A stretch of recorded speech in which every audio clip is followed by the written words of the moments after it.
Good evening, everybody, and welcome back to another weekly episode of Everything Vaguely Paranormal. As always, I am Blake Smith, and with me are my partners in the paranormal, Miss Shelley Pruitt and Mr. Ryan Roberts. How are y'all doing tonight? I'm Doing fantastic. amazing. Fat and Yeah. happy from Thanksgiving. hmm Yes. Amen to that. I I just know. ate my last plate of leftovers tonight. I am done. I'm over it. I'm finished. If I see another turkey again, it'll be too soon. I can't. No more. Although, So. Ryan, you owe me some money because you lost your bet. I did not start with an accent tonight. Oh, okay. Yeah, you're right. You absolutely did. Well, hold on. You're hosting tonight. That's why. I am hosting tonight, and that is Uh-huh. exactly why. Uh-huh. No one threw it to you, so you didn't have time to say hello.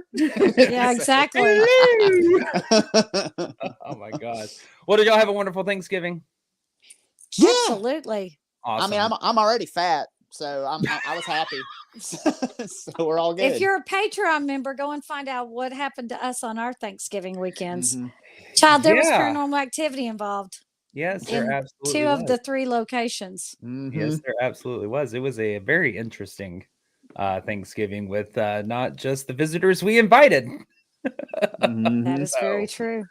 well, I wanted to follow up Thanksgiving with possibly one of the strangest cases that I think I have ever stumbled across, and it is from the files of Hans Holzer himself, Do tell. which is a fascinating subject. He is a fascinating subject in and of himself. And I know we've touched on him briefly over the life of the podcast and talking about him, but I don't think we've ever really delved into him and his story and his work. And so tonight I'm kind of kicking that door open for us so that hopefully we can discuss a lot more of his cases. Go ahead, Ryan. Yeah, I he's say. fascinating, and I'm looking forward to hearing one of his cases. Like I know the three of us on the screen that we've watched a lot of his interviews, we've watched a lot of his, gone and found and searched him out on the internet. But he is a fascinating character that really advanced a lot of paranormal research. So I'm really looking forward to hearing this story. Absolutely, like along with him and the Warrens and Hans Holzer and Brad Steiger, like all these guys are trailblazers in the paranormal field, and it's so cool to finally delve into one of the cases. Absolutely. Well, with that, let's get into it because y'all, this is a very long and convoluted story, and All right. I know we're going to want to discuss it afterwards because it might just change your perspective on what poltergeist activity actually could be. Okay. So, the story I'm going to share with you tonight hits a little closer to home for me as it's just 35 miles down the road in East Texas. It was one of the most intense hauntings that Holzer ever experienced, going beyond what he believed is just poltergeist activity. Now, I know that tonight some are going to find these true events to be unbelievable, to say the least, if not impossible or improbable. But like Hans Holzer, I and we deal in facts, and the facts of this case, I take at their word, and I'm hoping that you're going to as well. Well, Holzer believed that you must not discount a person's testimony simply because it sounds odd or does not fit into the accepted scheme of things. One of my favorite quotes he says is, quote, "If mere doubting were by itself science, the world would not have radio, television, space flight. Practically every other unusual sign of progress we now possess for all of these accomplishments of mankind were at one time doubted and assailed as impossible by the more orthodox element among the men of science and learning. After all, very few doubt that Australia exists, having never been there. Others have and have reported this as fact." It's got to be one of my favorite quotes by him. I absolutely love it. But those are just some of the couple of ways that Holzer thought of the paranormal or the supernatural. Now, Hans Holzer, he was born in Vienna, and because of his Uncle Henry's ghost and fairy stories, he developed a fascination and interest in the supernatural. Now, he would study at the University of Austria, but he fled to New York with his family in 1938, just before the Nazi takeover.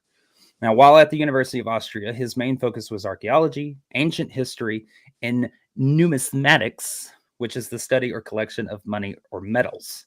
Okay. Told myself I was not going to get that word wrong tonight, and I didn't. I'm proud. Round of applause for Blake. Yay. But he would go on to receive a master's degree in comparative religion, as well as acclaimed doctorate in parapsychology at the London College of Applied Science. I actually could not find it as fact that he did, but it has been claimed that he had one. Okay. But he is most well known for his plethora of hundreds of cases worldwide, delving into the paranormal and the occult. And this has made many give him the name of the father of the paranormal.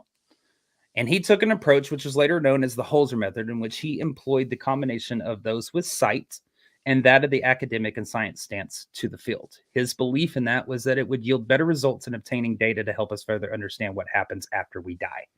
Now, he himself did not profess to mediumship. He literally just spent 6 decades traveling the world to obtain firsthand accounts of paranormal experiences, interviewing expert researchers, and developing parapsychological protocols and terminology such as sensitive and beings of light. So whenever you say he worked with people that had the gift of sight, he believed 100% in mediums and psychics. Yes, and he did. Yeah. trans mediums and the ability to communicate with the other side. Yes, he did. Right? Yes, he did. I think one of his, I might get her name wrong, and I'm so sorry if I do. I think it was Ethelmeyer Johnson was one of his go-to trance mediums that he worked a lot with on a lot of his cases. Mhm. And there were a couple other ones that he did work with too. But yes, he truly believed in the gift of sight and used it in his work and in his investigations. But all in all, his works would accumulate to over 140 published books. And this story is but one of those cases that are in those books. Now, Holzer received contact on September the 1st, 1968 from a man in Tyler, Texas, who sought his assistance in comprehending the series of extraordinary events that had plagued his family between 1965 and 1968, turning their lives into a living nightmare. Now, for our story, we'll call this gentleman Larry Baker and the family the Bakers. And after hearing about Hans Holzer and his expertise in dealing with ghosts from his daughter, Larry arrived at the conclusion that only someone as knowledgeable as Holzer could provide answers to the enigmatic occurrences in his home. Now, before we crack open this case, crack it wide open, I need to delve into the mind of Hans Holzer with you for just a few minutes so you can get an idea of where he comes from when it pertains to poltergeists themselves. Now, this letter was nothing new to Holzer, who had been asked frequently if he believed in a ghost. His reply was simple, quote, "Belief has nothing to do with it. Opinion is a detriment when observing, an advantage only after the facts are in." When it comes to poltergeist, this phenomena typically evokes the idea of intense physical actions that surpass the limits of conventional comprehension. Many parapsychologists view poltergeists as unconscious manifestations, repressed emotions, or as attention-seeking behaviors from young individuals, rather than associating them with supernatural entities like spirits or external forces of any kind. Generally, poltergeist activity is attributed to young people, often below the age of puberty, who have excess physical energy. Basically, these individuals are playing tricks and pranks on the others in the household. Mm-hmm. Generally, but there are the rare occurrences. Holzer's investigations, however, into poltergeist cases where objects were moved or seemingly moved on their own have led to an alternative explanation. And I found this fascinating. In each of these cases, there were either young people or adults with intellectual or developmental challenges residing in the household. And what he theorized in these cases was that these individuals with unused or suppressed kinetic energy could potentially be utilized by external forces to generate the observed physical phenomena. It's almost like a battery for anything in the area to feed off of. Yes. That's very interesting. I've never heard that before. Ultimately, he concluded that there was unfinished business related to the house or its surroundings, and this included instances where a new house was built on the same spot as a previous one. Now, in each situation of these cases that he studied, there was a psychic entity present, one beyond the physical world. And he believed that these entities from the spiritual realm were responsible for these strange occurrences. Just as Ryan said, they would utilize the physical energy within these young individuals or differently abled adults to carry out these activities. In short, wrapping it up for you on that, they were the physical manifestations of ghosts using the psychic abilities of living individuals. That's just a long, drawn-out way to get to that conclusion. But I want to put you in his mindset, Yeah. So the connection between the physical energies, as Holzer says, of the living and the minds of the dead leads to poltergeist activities, which can be destructive, sometimes threatening, and often confusing to those who don't understand the underlying causes. Holzer believed that they were a way for spirits to either gain attention or even annoy the living, which, yes, I'm in that situation right now. So, and when he provides examples of this, of the well-known poltergeist case of the Bell Witch, which we've covered and we've talked about extensively. which involved the hatred of a woman for a farmer and resulted in his death. Now, this case exhibited a range of poltergeist activity, such as objects appearing and disappearing, strange odors, fires of unknown origin, and objects moving. Holzer asserts that anyone observing this case could clearly see that the phenomena were the result of a disturbed individual, in this case, the deceased. And as a result, all poltergeist activities in the Bell Witch case can be traced back to the psychotic or schizophrenic state of the person causing them, this time speaking of the living. So you can kind of see where it's the untapped just keep thinking it's the untapped energy of the brain or the person that is living that the deceased person is using. Okay, so just to clarify, he is saying that John Bell, in the case of the the Bell Witch, either one. In the case of the Bell Witch, he himself is unwell and manifesting that activity to happen within the home and to him. So I found it interesting that it can either mean that they're having either like mental health crises, okay, within the household, or it could just be these part of that brain or the part of the brain, okay, that this entity is tapping into because that energy is unused. Okay, does that make sense? Yeah, it makes. I see it could be either the free food aspect, right? Exactly. They have free food, and they're using that free food in order to do what they need to do to get the attention they need. Yeah, the individual may not be able to utilize it, but the entity can utilize it and use it for food. Yes. Yes. Okay. Pretty much. Yes, exactly. Well, Holzer believed that while poltergeist activities are often associated with physical phenomena such as slamming doors, footsteps, and flying objects, these are just peripheral activities that highlight the need for communication. They are not the main focus of true poltergeist cases, which are more disorganized and driven by destructive intent. In such cases, the person causing the activity lacks the capacity for rational thought and mental communication. Therefore, these cases are challenging to handle, and there is no access to reasoning or the ability to establish contact. He's talking about those ones where it's an issue. You're having mental health crises in the house at this point. So unlike with true ghost stories, where a trance medium can often establish communication and bring the disturbed entity back to reason, solving true poltergeist cases requires alternative methods. And he says that it is natural for those who experience these activities without understanding their cause to panic and consider fleeing their property for their own safety. Now, I tell you all that because this is exactly what Larry Baker was experiencing when he wrote his letter to Hans Holzer. Because you see, in 1964, Larry purchased a home, but had to sell it in 1968 due to his battle with an unseen force and the toll it took on his sanity and survival. And this resulted in the loss of everything he invested in the home. Now, fortunately, the new home he moved his family into was peaceful and quiet. And after getting back on track and finding some relaxation, Larry decided to investigate the events that took place over the previous 3 years in Tyler. Now, Tyler, Texas, it's located in the eastern part of the state, almost halfway between Dallas, Texas, and Shreveport, Louisiana. It's known as the Rose Capital as it boasts a variety of horticultural activities and events in the area. And at this time, Tyler, Texas only had one television station, one newspaper, and any attempts to discuss the occult would have been met with empty halls, as people of Tyler were not interested in the subject. Or more like, I heard. Still aren't now. It doesn't say, and living in this area, they still aren't. Yeah. Although it is coming around. We heard the devil was here. But the population was just under 60,000. And there was this general reluctance to change things, and discussions about poltergeist cases would not have occurred at the local bar. Well, despite all that, Larry felt compelled to inquire into the extraordinary events in his life with compassion for his wife and son. Unlike others in his position, Larry did not bury the matter and wanted to understand what he had observed. Asking Holzer for an investigation was a calculated risk for Larry, as it had the potential to stir things up. He was reasonably prosperous. He did business with his neighbors, and he had no intention of leaving Tyler. But he just couldn't live with the unknown. Well, by the time that Larry corresponded with Holzer, the poltergeist phenomena had ceased abruptly as they had moved, which is somewhat typical in such cases as they depend on available energies from the living. During Holzer's investigation, it was also observed that the energy was no longer available when the individuals were removed from the house, although there are other contributing factors. According to Holzer, it's not as simple as plugging in on a power line. Poltergeist activity are not solely reliant on the desire of the disturbing entity, but also on the physical state of the unconscious part of those they intend to utilize as sources of energy. Follow me on that? Telling you, it's a little scientific. I'm about to get into the actual what's happening in the house, but I've got to build this up for you so you can get the mindset of Holzer here.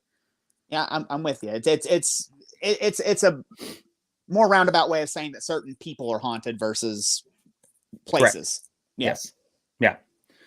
Well, the troublesome house that Larry and his family had to leave was situated in the heart of Tyler and was built in 1927 as a one-story ranch-style dwelling. Mhm. Now, for our story, we're going to refer to the house as the Elizabeth Street house. It is still standing, and there is current people who are living in there. So I will not. This is actually that's a picture that just shows you what it could look like. That's not an actual picture of the house. Well, the entrance to the home is through a porch slightly elevated from the road. If we want to throw that picture back up, we can. The entrance to the home is through a porch slightly elevated from the road with a garage and steep driveway to the right. Inside the house, the living room is the first room with a den to the left and dining room to the right. Beyond the living room, there is a kitchen and a long room that leads to a breakfast room. On the far left are 2 bedrooms, and there is a workshop to the right of the house, which Larry used when they owned it. A concrete slab separates the workshop from the garage, and there is a ladder in the garage leading to an attic. So I'm kind of established that little floor plan for you real quick. Mhm. Well, Larry, a pleasant 65-year-old man with a soft Texas accent, kindly shared his story at Holzer's insistence to provide a better understanding of the strange experiences in Tyler. Now, the main individuals in this story are Larry, his wife, Jeanette, or Jean, and their son, Anthony, or Tony for short, all of whom endured unspeakable horrors during this time.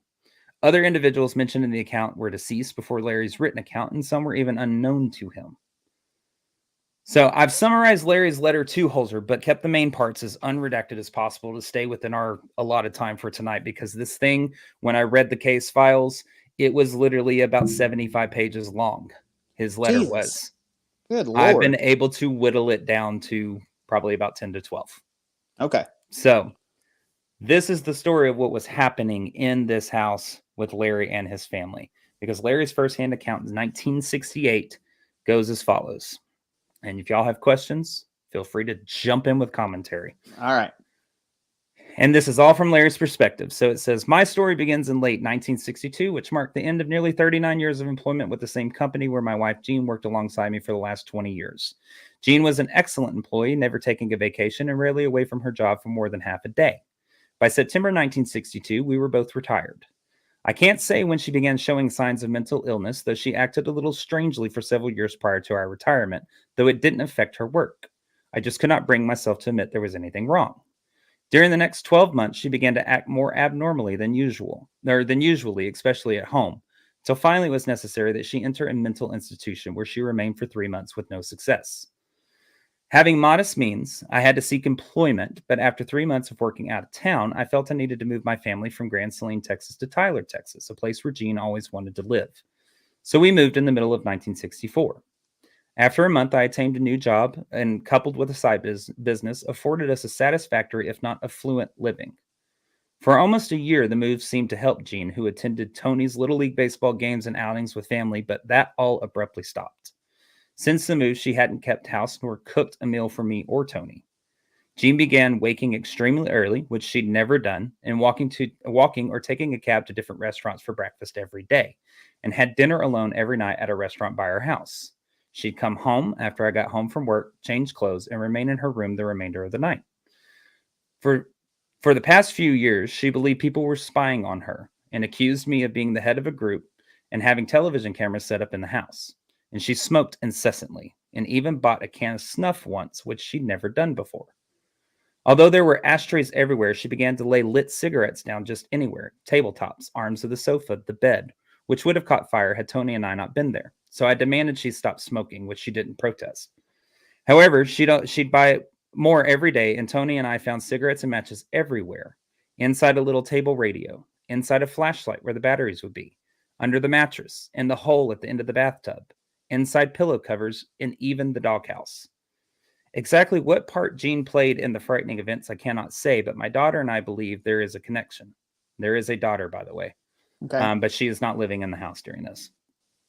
The 3 years from late 1962 to the summer of 1965 preceded the most awesome, fantastic chain of events the human mind can imagine. Even I doubted my own sanity. Tony, who was 13, shared every horrible experience, which started midsummer of 1965 and lasted without interruption until near the end of 1966, when we were, quote, told they were over with. only to find that during the next 15 months, we were in for even worse things. These events began mid-1965, about the time Jean quit going places with us. Do we know who told them this, or did we get into that later on in the letter? I'll go ahead and tell it now, but yeah, it does get in there later on. They're Okay. told by the spirits that it's going to stop. Oh, well, don't trust them. And then it briefly stops, but then it's like, bam, all of a sudden, then they're enduring hell for the next like 15 months. Right. It's enough to get you to drop your defenses and then come at you even harder. Exactly. Yeah. Mm-hmm. Well, these events began mid-1965, about the time Jean quit going places with us. Jean would stay in her bedroom at home and leave the door closed, causing Tony and I to share a bedroom and a bed. During the first year at the house, I didn't fix the screens as we weren't bothered by any bugs.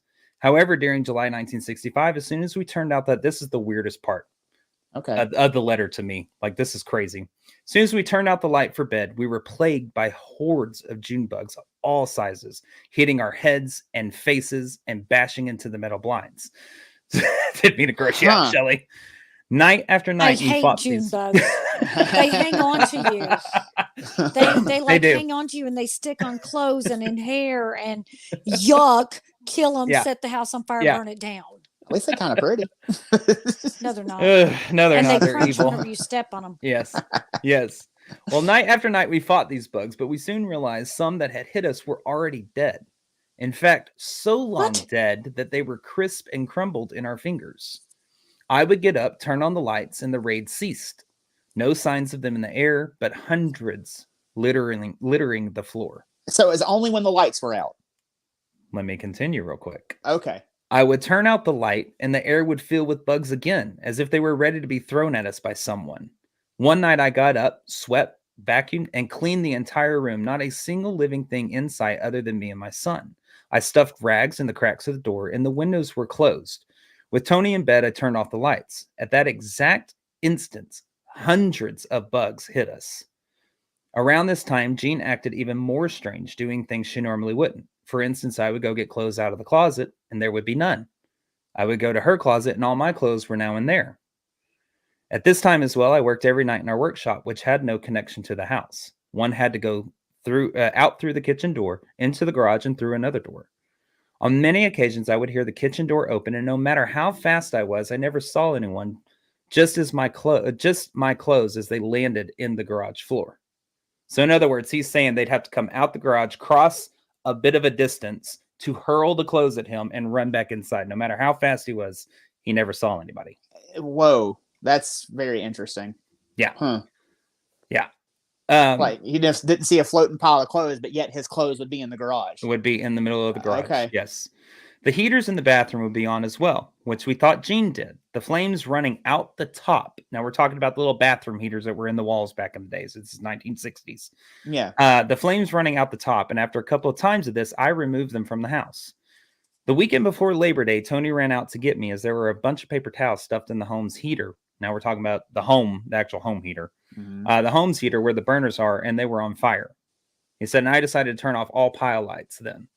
Said, I knew I couldn't leave her at home alone while I was at work and Tony at school, so I called the doctor asking if we could admit her, which he told me all psychiatric wards were running over at this point.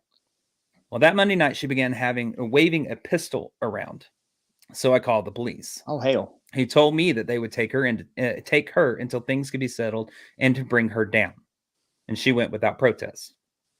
And when my lawyer returned home, he had her examined by 2 psychiatrists, and I knew there would be no further questions about the need for, and I knew there would be not further questions about the need for commitment.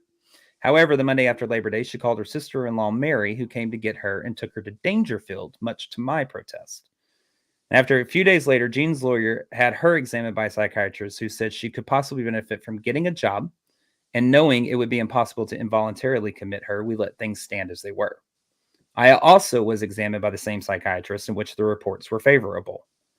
Shortly after Jean had left for Dangerfield, Tony and I were in bed and heard a high-pitched falsetto claiming to be Jean calling my name. Oh, yeah, that's what I'm saying. What the fuck? No. Buckle up, Buttercup. No. Okay, so to recap, we got dead bugs flying around everywhere, hitting people upside the head. We got a lady waving a pistol and shoving napkins in the damn heater, and now we got a lady who's no longer in the home, and they keep hearing her voice in a falsetto saying, "It's me." as well as flying clothes. Okay, flying clothes. I forgot about the flying clothes. Who could forget about the flying clothes? Yeah. But I did. Yeah. That's that's getting crazy. I can't imagine how much more nuts this is going to get. Oh, yeah. Well, Tony did not hear any of the conversation, but it spoke about disagreeable words between Jean and one of my sisters in 1950. I suspected Tony of talking and held my finger to his lips while listening to the voice, knowing it couldn't be coming from him. So I find that kind of interesting. Like, he's actually kind of trying to rationally break this down as best he can. Well, one night while lying in bed, I heard Tony say goodbye in the bathroom, and he told me he had just been speaking with his mother. No, you hadn't. I'm telling you, Jean is not in the house at this point. She's like, there better be in Dangerfield. There may be a fucking walkie-talkie hidden somewhere around here, because I know you ain't talking to your mom. Well, during the following weeks, we heard 6 other voices from out of nowhere. Some of these voices were friends of my mother, Mrs. Snyder and Mrs. Edmonds, and the other were 2 voices I knew, as well as a Howard Andrews and a Jeff Swanson. The latter was killed sometime after he had visited us by voice.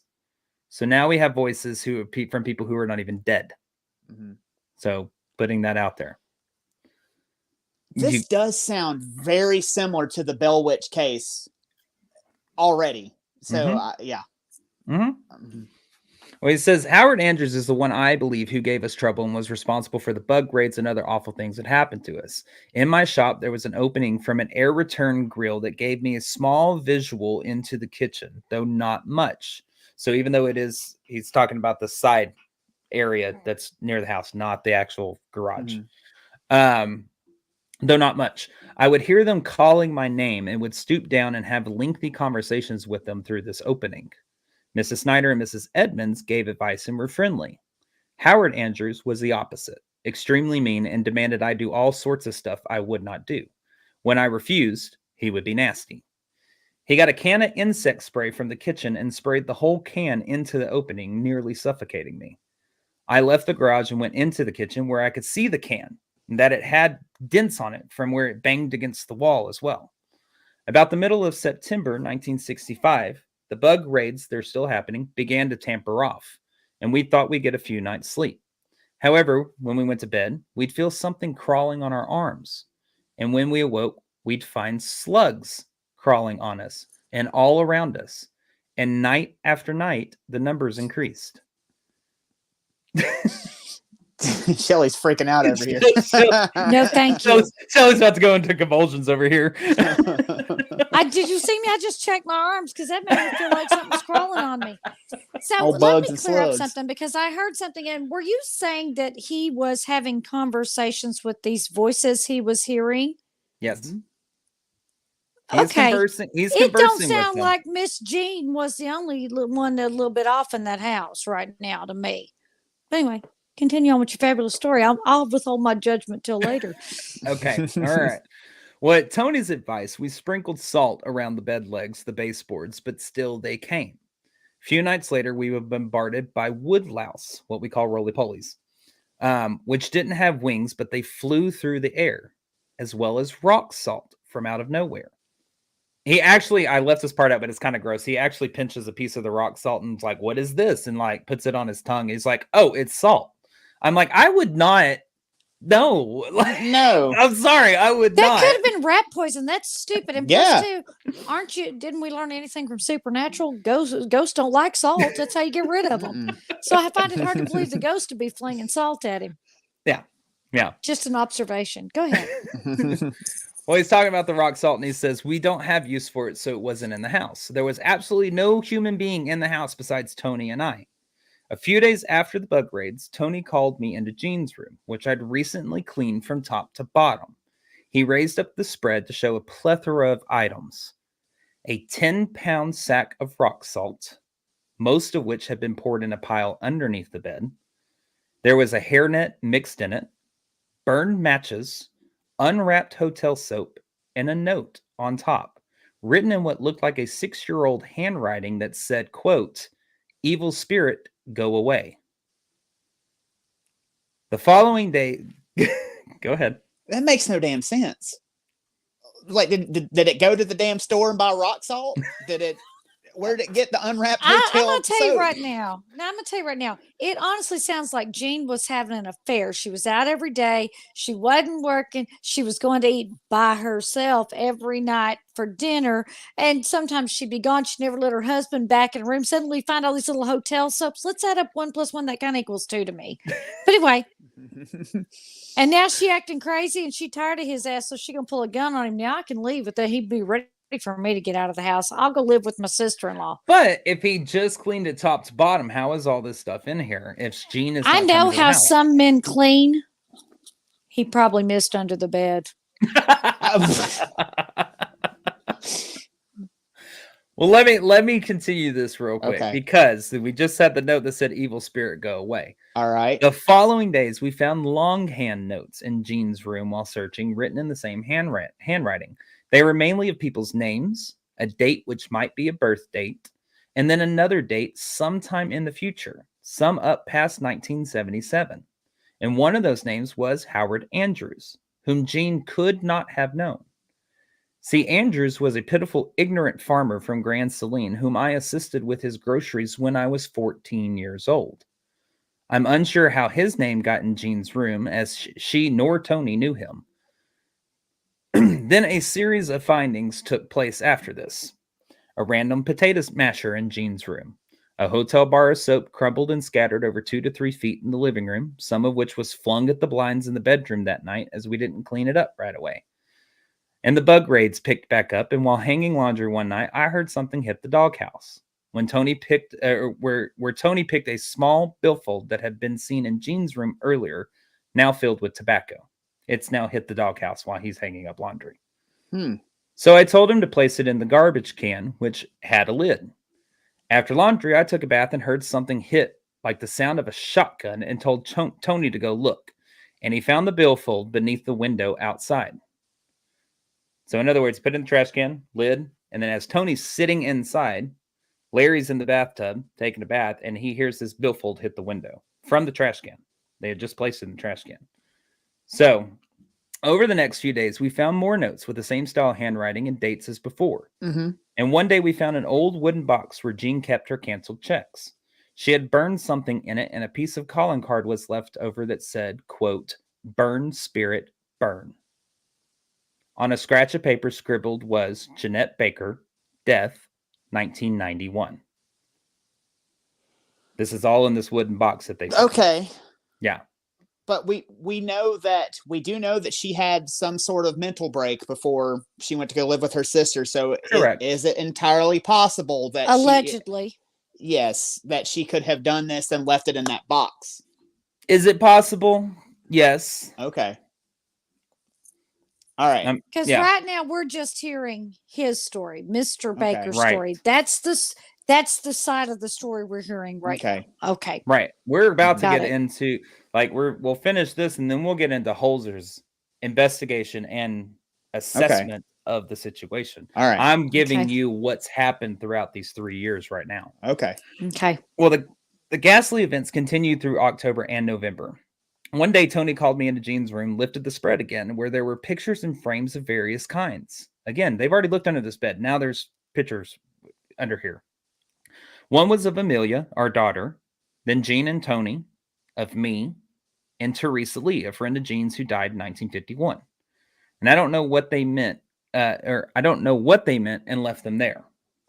Over the next few days, we cleaned the house, pulled up the carpet in both bedrooms, and were hit with more bugs and even nails flying through the air. And another note was found that said, quote, "Bugs will end for Thursday, December 29th. So now we've got notes that's talking about what's happening in the house. This thing is scheduling events now. Okay. Jesus, Ryan. He says, "I was taking another bath and saw something hit the window and sent Tony to see what it was. And he found one of Jean's rubber gloves I had put in the garbage earlier." So that's, by the way, these are kind of like bullet point things of what's happening. Again, Sure. This thing was like 75 pages long. Oh, yeah. So on Thanksgiving Day, I took all of our locks off the house and had Tony take them to the locksmith the following day to get new keys, as I thought Jean was coming home to the house. On December 1st, 1965, someone, I suppose it was Gene, had punched a hole in the back screen door near the hook and unhooked the door. On Saturday, December 4th, it was the worst. We went to bed at about 10:30 p.m. and something sounded like fingers were drumming on the bed and trying to pull the covers off of us. We turned on the light and it would stop. We turned them off and it would begin again and we would feel bugs on our arms. We turned the lights on and it would stop and there'd be no signs of bugs. It then began to feel like someone pulling the hair on your arm between their thumb and forefinger, easy at first, but hard enough to hurt as it went on. We were laying in bed with the light on, and my shoes, weighing possibly 2 pounds each, flew right over our heads and landed on the other side of the bed. And Tony's house shoes did the same, hitting the blinds. My clothes from the closet without the door being open landed on the floor across the room. So we turned the light off and began to hear what sounded like bed rollers being turned off from under the bed, but the bed wasn't on rollers. Suddenly, something hit the blinds like a bullet. We turned on the light and found the handle from the gas jet under the bed had unscrewed itself and flung itself against the blind. Then the bed started Why moving you away keep from the turning wall. off the lights? I'm sorry. Why do we keep turning off the lights? What is the necessity of this? I'm sure it's one of those things. They're trying to figure out what the hell is going on. So they flip the light on, everything stops. They turn the light off to go back to bed and everything kicks back up again. If everything stops, whenever I turn the light on, that light will stay on for the rest of the evening. So no, that just sounds like you asking for it. You keep flipping that light off. Leave that light on. You're fine. Well, I mean, get you a job, make you $5 extra. What if they can't sleep and the only way they can sleep is with the light out and this thing is just trying to make them sleep deprived? That's very true. That's a good point. That's a very good point. I can sleep with the light on. You can sleep with the light on. Everybody can sleep with the light on. Didn't say it had to be a big overhead. I'd get me a little night light right here, been like flashlight. Boop. Bring it. I got it. Turn that flashlight right side up. That's a dim enough glow. Yeah. I'm thinking smart. Well, it says, then the bed started moving away from the wall. This is all the same night. He said, we move it back and it would move. It would do it again. Finally, we'd had enough about 2 a.m. We got dressed and headed to a motel. As we were leaving, after closing and locking the door, I was hit in the back of the head by a handkerchief. We got in the car, closed the door, and I was hit by another folded handkerchief that I'd left on the bedside table in the house. We'd made it to the motel where nothing else happened and returned the following day at 9 a.m.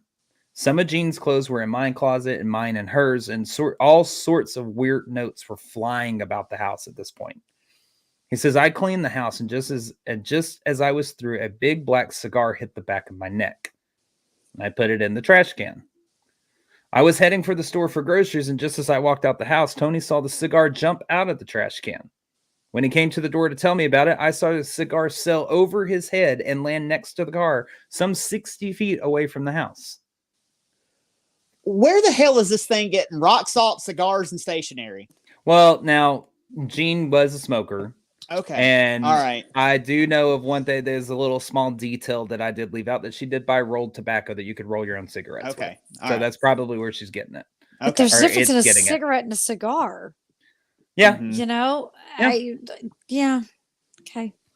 And this is all the next day after that crazy. Just had a handkerchief thrown at me. Sorry. Jesus Christ. Professional, guys. Professional. Love it. It's fine. He says, I went to the store and returned, walked into the garage where a shirt was thrown at me. Shelley, I'd love you to demonstrate that one. By this I got a sock. Test her. Oh, God. By this time, I decided it did no good to change the locks, as whatever it was didn't need a door. And we saw many other things too.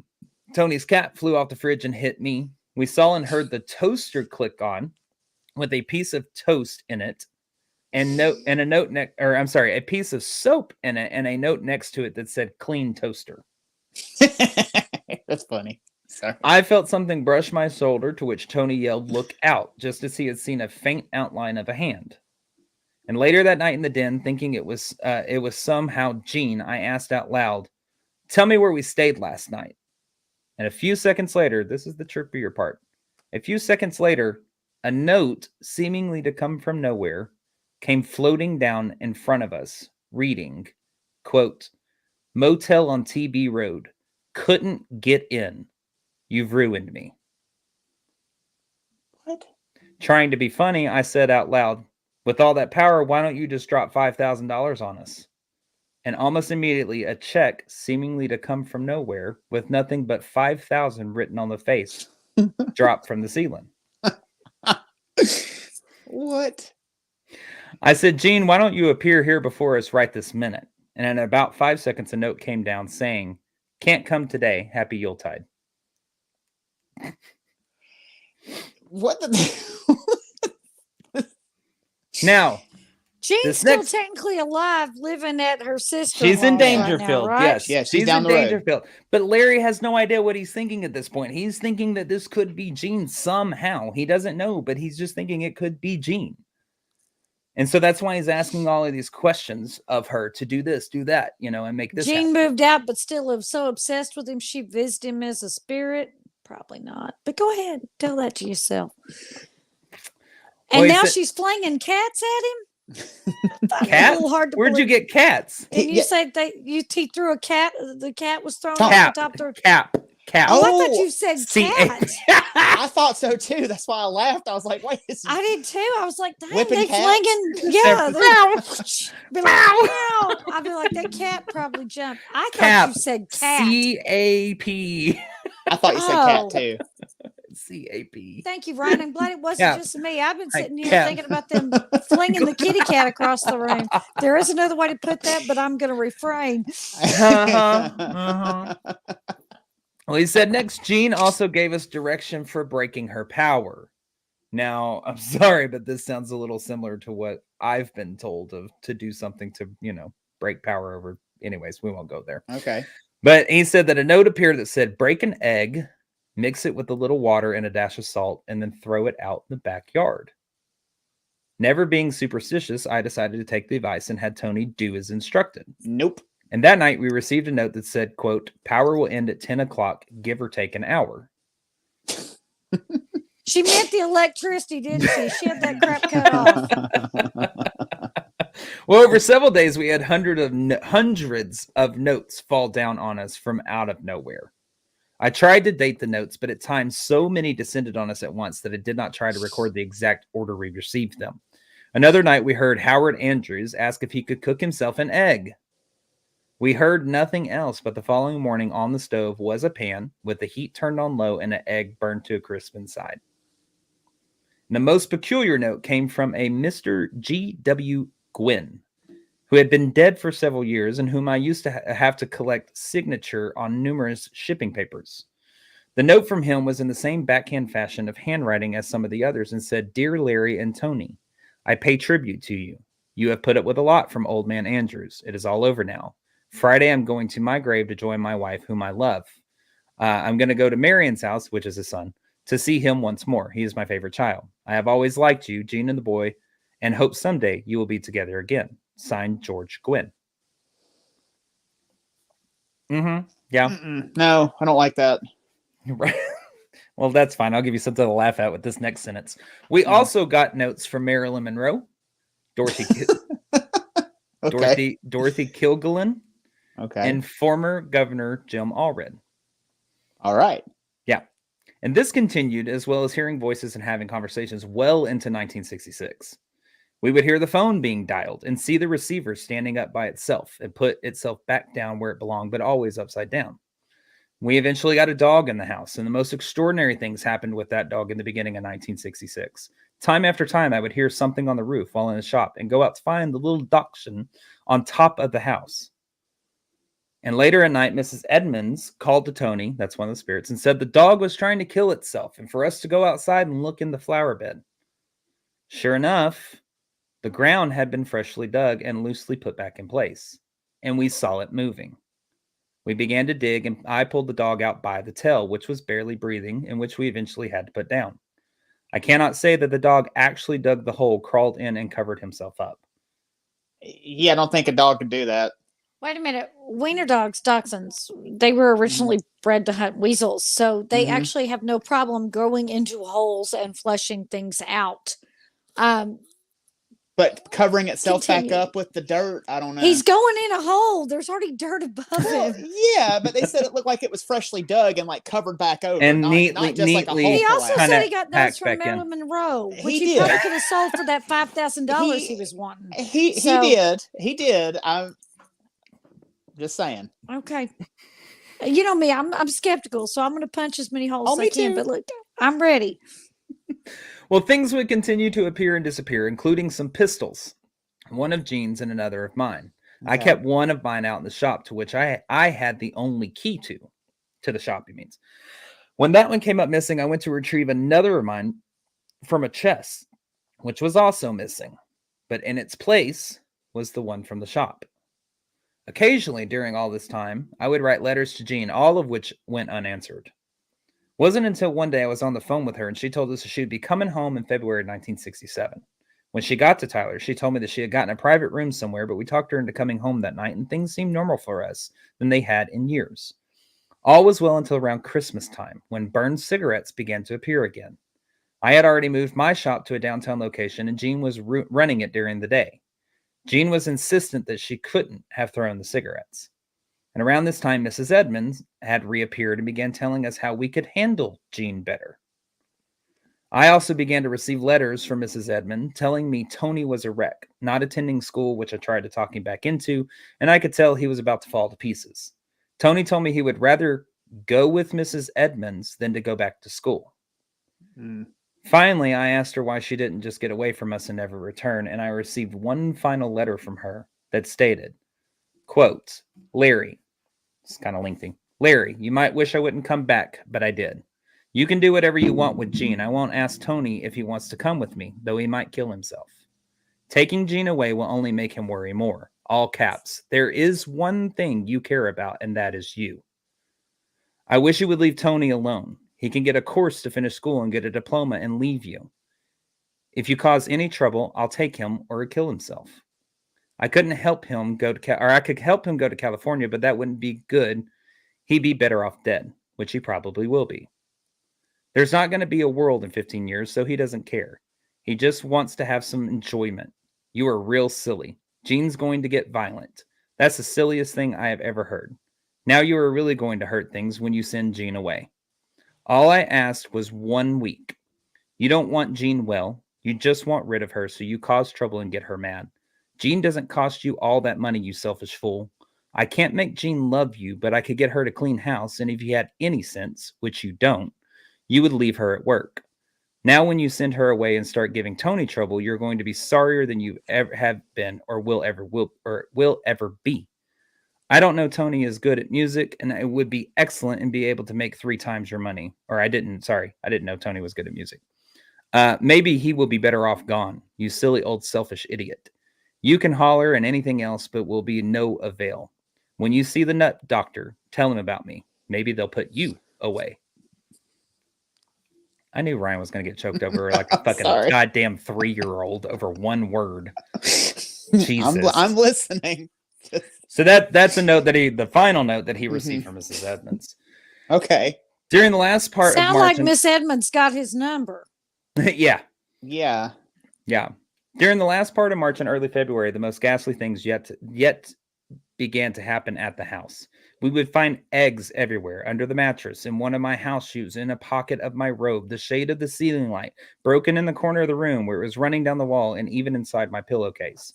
Each time Tony said Howard Andrews, who had returned, would let out an insane-sounding evil laugh. One night, Tony called me to her room, and there in the middle of the bed was our dresser. The next day, the chest of drawers was in the same place. The next day, when I got home, our bedroom door was closed. This wasn't unusual, but when I went to open it, it simply came off the hinges in my hands. The pins and the hinges missing. The next day, the closet door was wrenched from the opening, bringing most of the door facing with it. They had holes knocked in them about the size of a fist. Mm-hmm. The next night, the refrigerator appeared in our room. A little later, the washing machine was pulled from the wall in the kitchen with water leaking everywhere. I had had enough and called the police. By the time they arrived, the holes in the doors had increased big enough to fit your head through, and about 15 to 20 in total. I told them everything that had been happening. Most thought I was being hoodwinked by Gene and Tony, but I knew that wasn't probable as Gene was away in Dangerfield. After the chief detective talked to her, he said she responded sensibly and that he was amazed at her lack of concern for the strange happenings. I too noticed that she was wholly indifferent to the entire show. About the middle of 1968, things got so bad I made Jean give me her key to the shop downtown. I moved out on February 24th and had my attorney begin divorce proceedings, since he stated he didn't think I would stand a chance of having her committed. I got an apartment and talked to Tony every night and met with him to give them enough money for food to make it through the following week. And this went on for several weeks. And one night, Tony called me and said that the dining room table was in the attic. The only opening to the attic was a hole in the garage about 16 inches by 24 inches, leaving no room for the table to squeeze in. So I told Tony to leave it. The following night, the table was back in the house. And this happened several times with other pieces of furniture being found up there. Small table, an ottoman, and then again, the dining room table. Finally, Tony found the table one night in the garage and after much work, got it back into the house where it belonged. Jean finally began to realize the strange happenings going on in our house when lights and light switches began to turn off and on in front of her with no one near them. It was well into the second month of me leaving that Jean called me one night at the shop hysterical. She said she was sick and begged me to come home. And I was there within minutes, and she proceeded to beg me to move back. And I told her I would not move back into this house. So on April 15th, 1968, we moved out. And for 3 months now, Jean does the normal things about the house except cook. She's also quit smoking and is working at my workshop again, which she seems to enjoy. Signed, Larry Baker. That is a hell of a story. That is his firsthand account of what was happening in the house. Yeah, that's a hell of a story. If all that truly did happen, I can definitely understand why he would contact Hans Holzer and want him to figure out just exactly what the hell happened, because it sounds like maybe he thought he was going crazy too, if that's truly exactly what happened. Right. Mm-hmm. Mm-hmm. Well, Holzer recognized the immense challenge Larry faced in disclosing his story to a total stranger who hadn't witnessed it firsthand.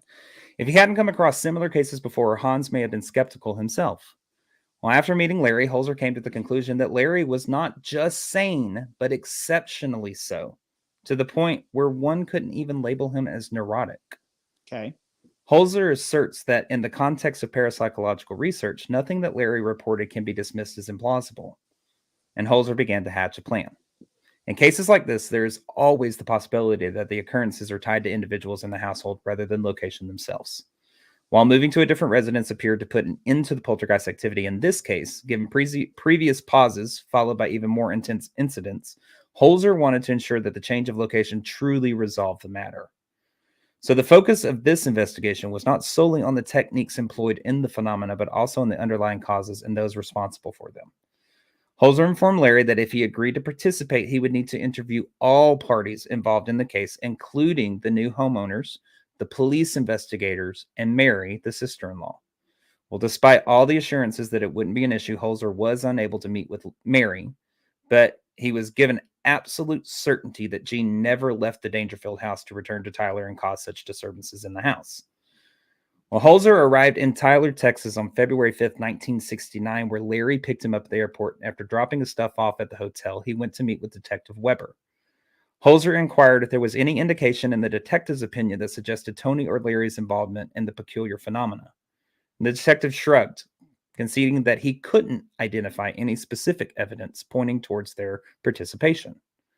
The detective retrieved a manila envelope from the filing cabinet labeled, quote, "Pictures and letter, reference mysterious call at Elizabeth, February 19th, 1968, 11 p.m., case number 68283, Officer C. Robinson and Officer N. Gable." There were 2 photographs inside captured by the police photographer. One, and I did try to find these photographs so I could show them, but unfortunately they are not available anywhere.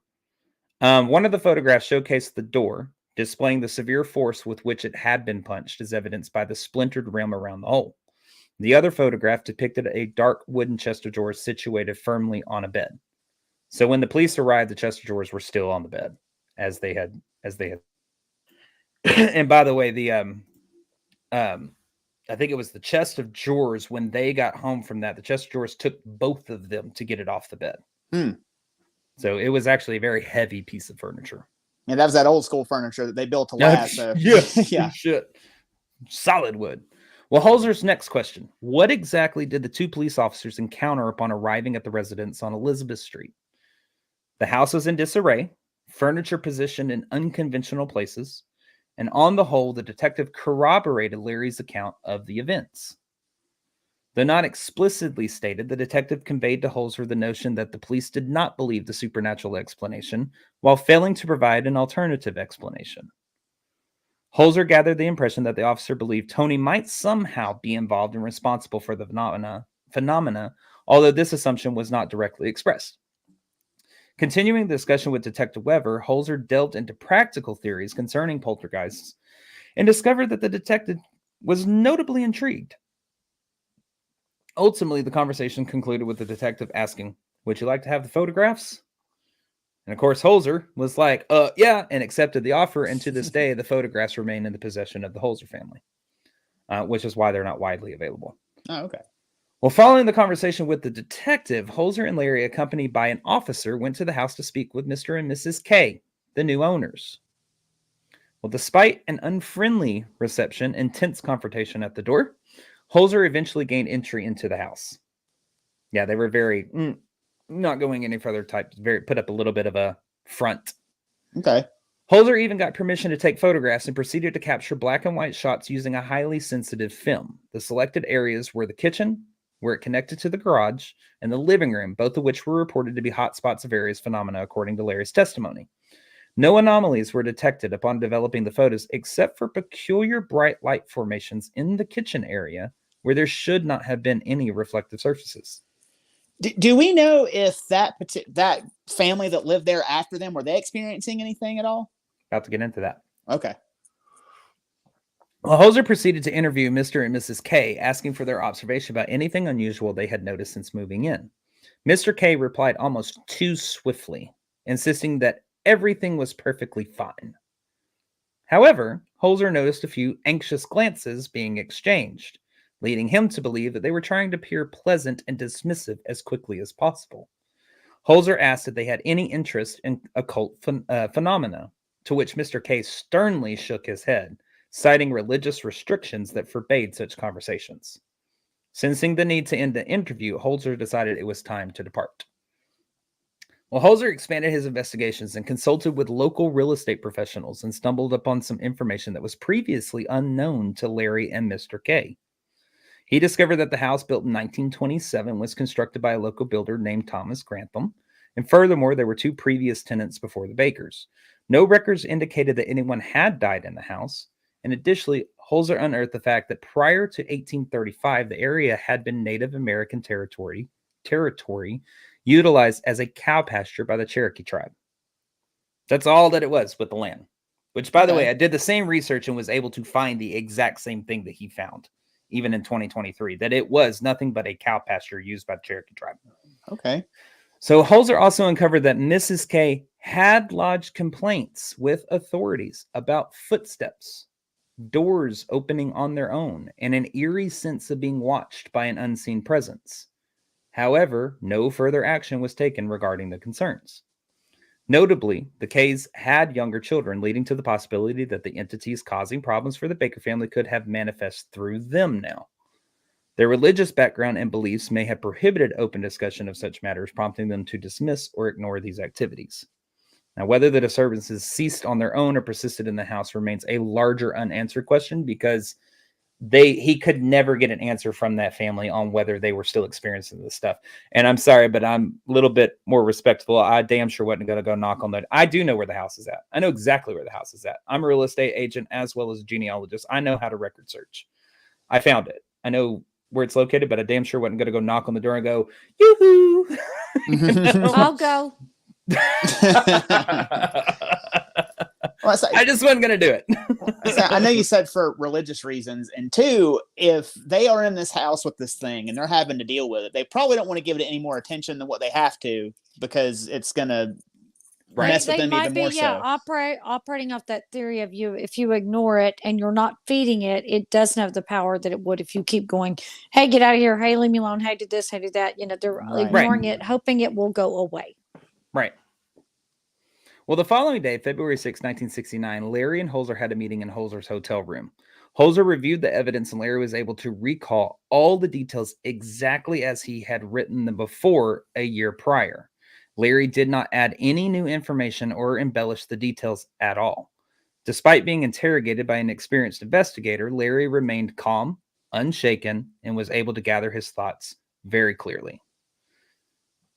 And so basically, I wrote down a list of what was said there in that interview, but again, nothing had changed. Basically, the sum of that was 10 to 15 notes would fall from the ceiling on the daily is one other piece of information that I got from that interview.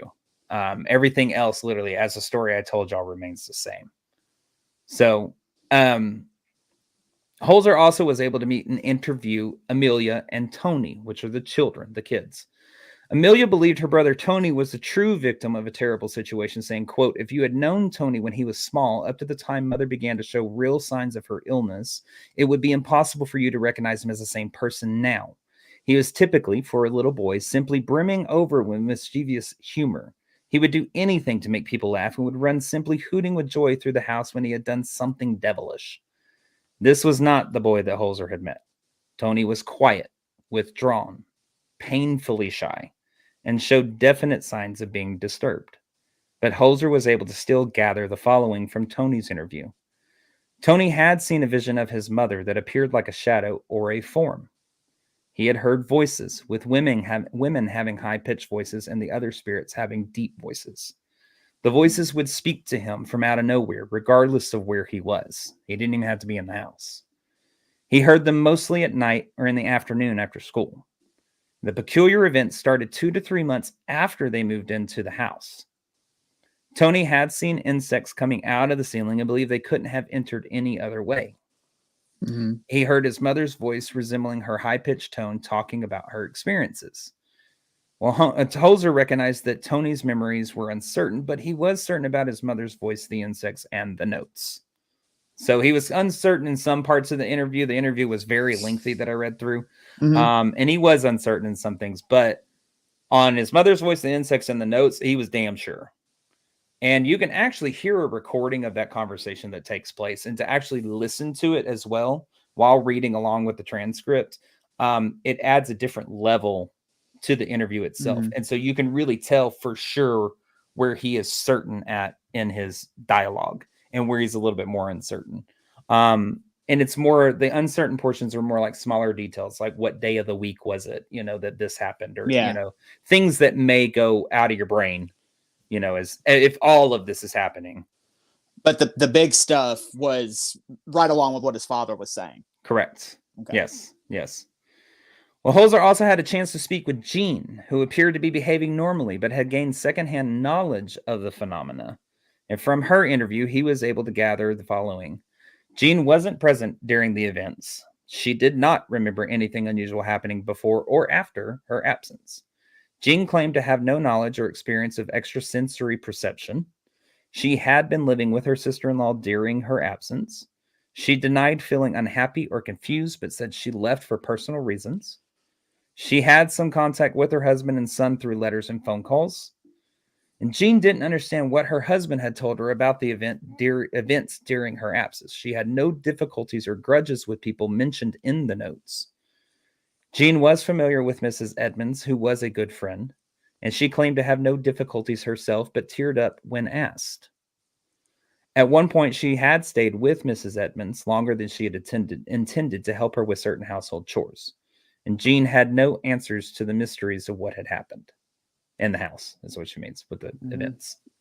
Well, Holzer finally concluded that Jean would not be a reliable source of evidence, honestly. She had blocked out unpleasant aspects of her life, whether self-induced or from treatment. So Holzer decided to focus on Larry and the handwritten notes for the investigation. And with all this testimony and the notes, Holzer returned to New York to study it all. He told Larry to send any correspondence about anything that had happened in the new house and to send handwriting examples from Tony and Jean. Holzer had to eliminate the possibility of Jean or Tony writing the letters and possibly making them appear without Larry noticing. And well, that request was answered through a letter on February 23rd, 1969. The only two instances in the new house that Larry spoke about was 2 hard-boiled eggs that had frozen solid in the bottom shelf of the fridge overnight. And when Larry attempted to make this happen again, he couldn't. and a clock that would chime at random times of the day instead of on the hour and half hour. However, Larry chalked these two items up to non-paranormal origins. So, I mean, he is, he's not everything's paranormal to him, He's on the lookout for anything unusual. He's got his eye open, but at the same time, like, he's kind of thinking it through, if you will. Yeah. I mean, like, logical explanation for both things. Yeah. Mm-hmm. Well, Holzer's conclusion on Larry was that he was a bright man and would have noticed any fake attempt at the phenomena. But what was more compelling to Holzer was the parallels between this case and that of the Bell Witch case in Tennessee. Vengeance was being wrought on Larry for not following through with simple requests from the spirits. Their differences, according to Holzer, was that in the Bell Witch case, no one in the household exhibited any psychosis or unused psychic energies. The case in Tyler had two individuals, one that Holzer would classify as having mental health issues, and the other he would classify as possibly psychoneurotic. So Holzer turned to the letters and their handwriting. By now, any orthodox psychologist or even parapsychologist would likely suggest that the young man played a significant role in writing the letters. Well, Holzer meticulously analyzed each word in an attempt to discern any hints about the handwriting's origin. He used writings that were unrelated to the paranormal phenomena, but authored by Jean and Tony. And what became evident to him was that some, if not all, the notes attributed to Mrs. Edmonds were actually written in the hand of Mrs. Baker, but as a copy. In fact, not a very good copy of her handwriting, but she wasn't present at the home. What'd you say, Shelley? You were muted. Sounds like Tony trying to learn how to forge his mother's signature. And therefore he's copied her handwriting. And not a very good copy. Just my thought on it in the moment. Well, the notes from Howard Andrews, Mr. Gwynn, and all the anonymous letters were determined to have written by the same hand as well. Holzer was able to identify the capital letter T, B, C, and L and the lowercase letters E, P, G, Y, and R, along with the number 9, as the ones that appeared the most in both the materialized letters and the handwriting samples of Tony. He concluded that in both samples of handwriting, these characters matched identically and therefore were written by the same hand. However, here's his assessment. He did not assert that Tony specifically wrote them.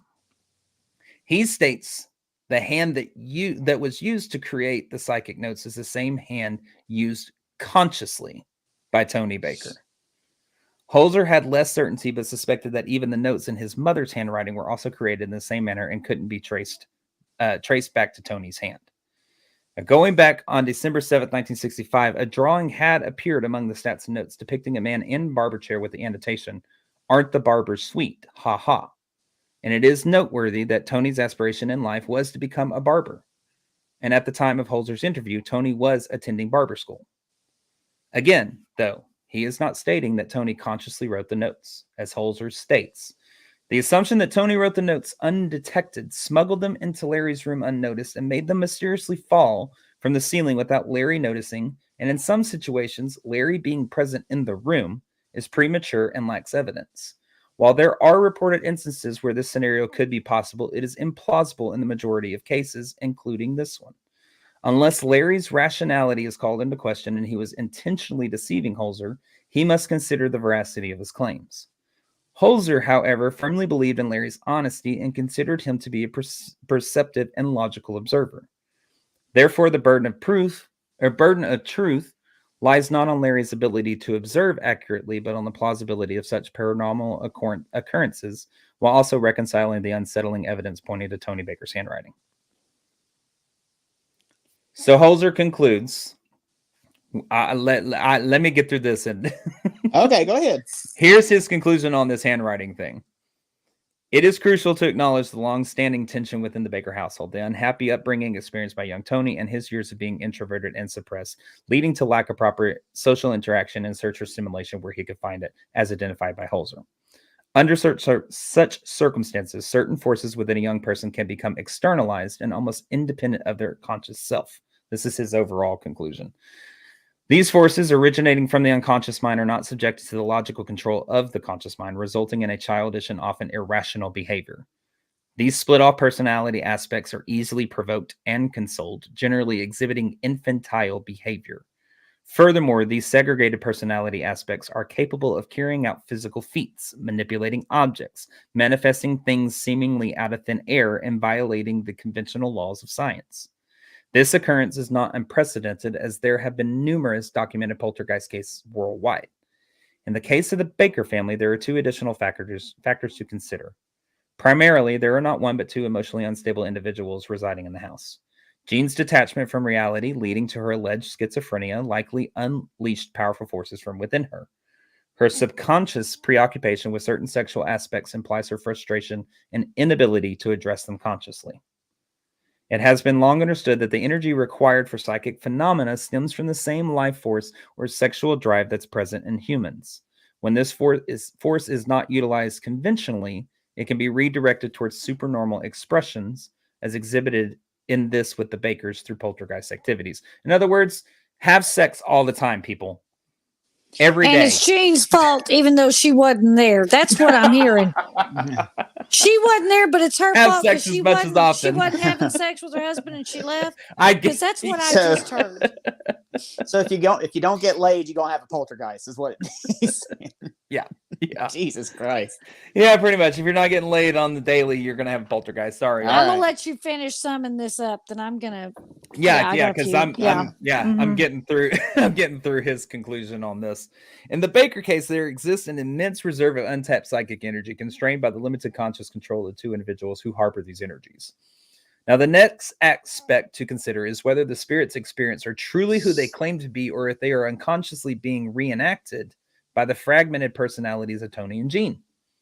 Holzer highlights a significant piece of evidence in this case to address this question. By examining the signature of one of the spirits, Mrs. Edmonds, which Larry had personally known in real life, Holzer is inclined to believe that authentic, non-physical entities were utilizing the untapped energies of Jean and Tony as a means of expression in the physical world.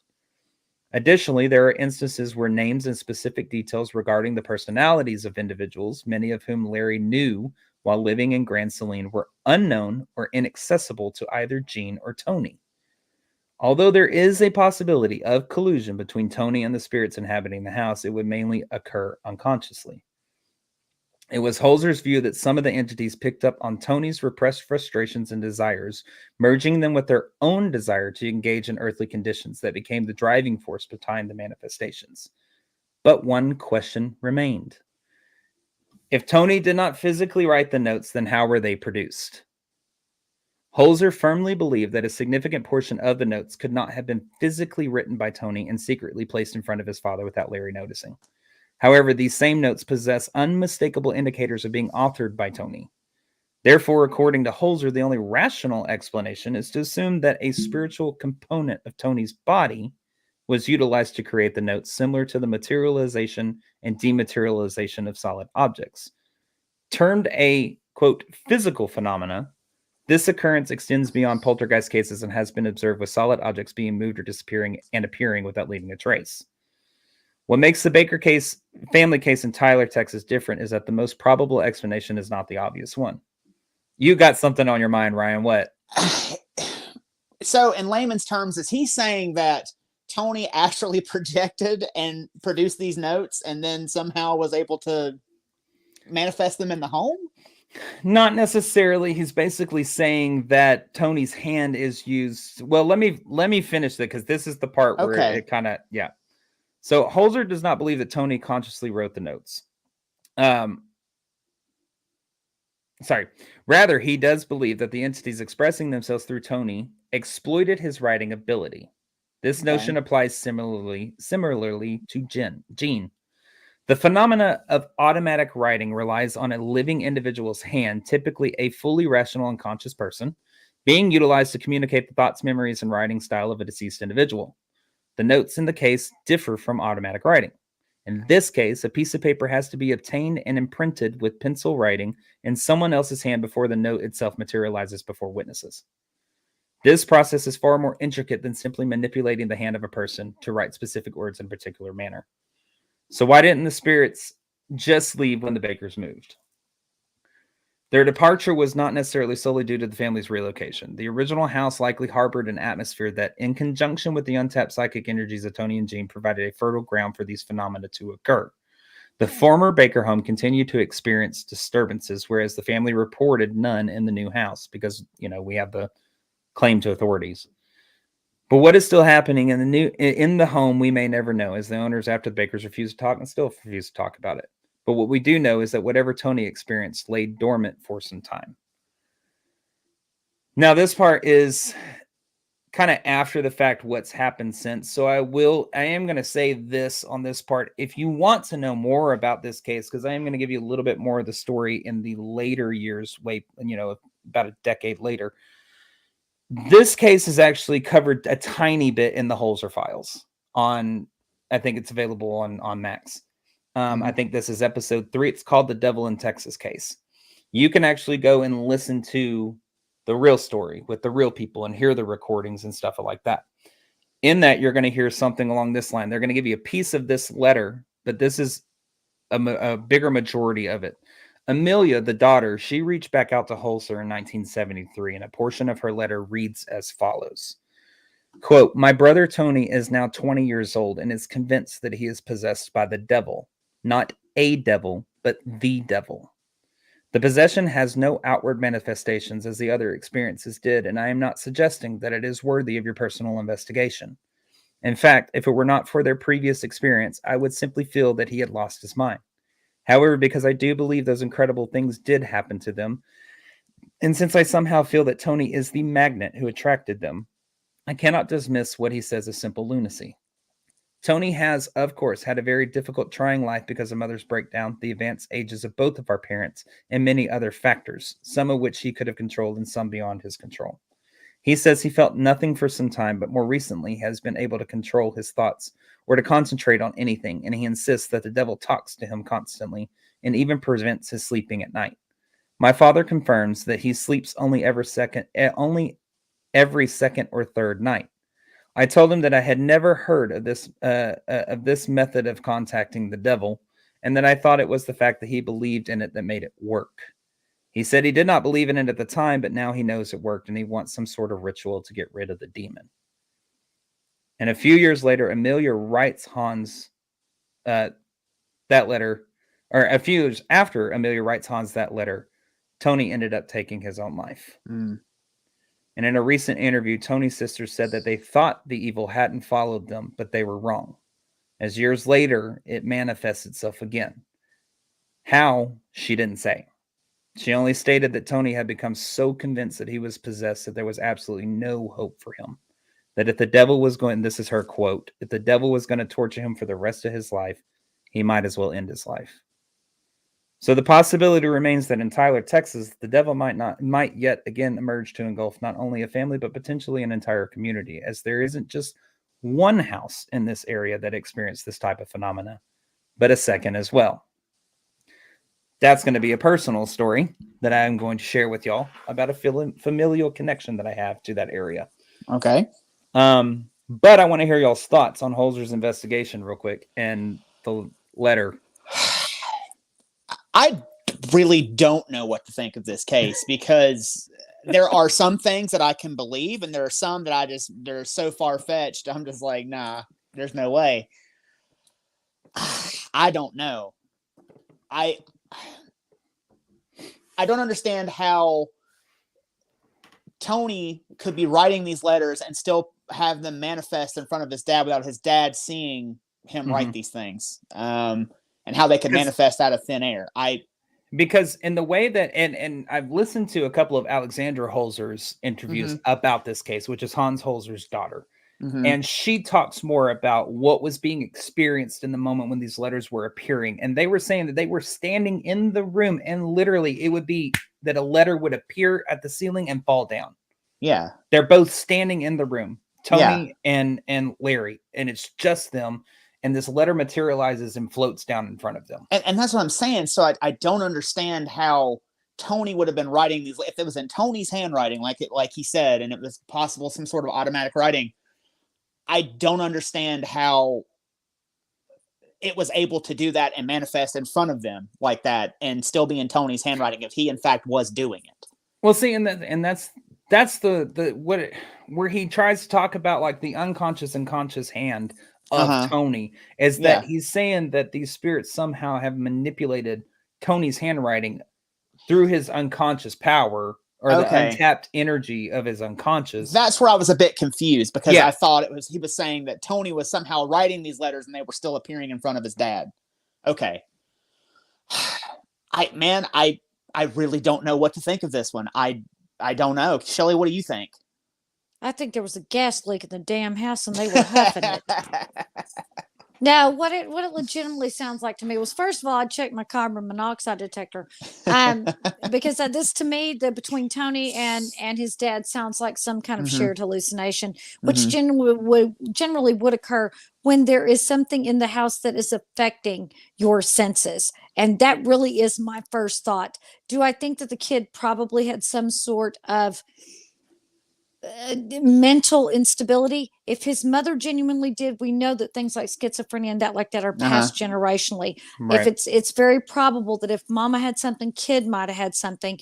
And here's the thing, I knew a little about this case. I didn't know the fact that he had eventually taken his own life, but I'm going to tell you, if you are hearing those voices, they don't just stop. So I can see how he might have thought that perhaps it was the devil that was talking to him, that he's hearing these voices. Now, the things that are occurring, funny how they always occurred when the lights went out. Now, Tony and Daddy, what were we calling Daddy, Mr. Baker? Larry. Now, it said, which is, this keeps getting glossed over, it kept saying that the two of them slept in the same bed in the same room. Not to disparage Mr. Larry, but that seems odd as the child gets over, even if he was afraid. Well, it's because Jean had locked herself in the other bedroom and they couldn't use it. Even after they moved out, though, they continued to stay in the same room. That was part of the story. Yeah. So I can see how things would happen because eventually Larry has to go to work. I can definitely see this kiddo writing these notes, especially the ones saying, I'm going to kill myself. I'm going to kill. Okay. If he has some kind of mental instability, some kind of thing like schizophrenia or something like that, and he is hearing those voices and they are intense, I can see how he would believe he was possessed by the devil. And as far as the notes just appearing, okay, if he's written all these notes, and again, I'm thinking there could have been something environmentally that was affecting them, because if it was written in his handwriting, there are many, many handwriting analysts that will tell you that definite letters and lines are very, just like a fingerprint to a person. They're very telling. So I think in this case, being that it doesn't say that any environmental aspects were studied, this was an old house. And there's very possible there could have been something that affected their mental acuity while they were in there. Let me tell you, let's pause right there. Let's kind of put a pin in that for real quick. Let me tell you this last little bit of it real fast about the familial connection that I have over to this area. So this is a very brief, short family member experiencing very similar poltergeist activity in this same area in Tyler, Texas. They lived in a house that is literally less than half a mile from the Baker family home. Okay. And now this is roughly about 1994. I'll just call them John and Jane. John and Jane, they'd gone in and they had signed a lease to rent this home that they got. And when they were done with the signing, the realtor tells them, oh, by the way, the previous owner took his own life at the house.